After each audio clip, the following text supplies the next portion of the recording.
नमस्कार मंडळी, मी सरिता. माझ्या मिनी ब्लॉगमध्ये आपले सर्वांचे स्वागत आहे.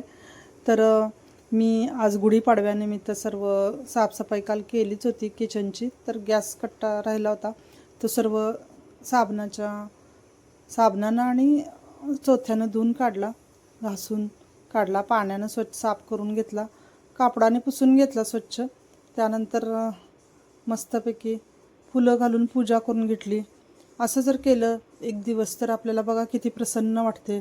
सणावाराचे कान असना निदान आपण आपल्या गॅसची, नेहमी वापरणाऱ्या वस्तूंची स्वच्छता केली तर किती आनंद होतो मनाला.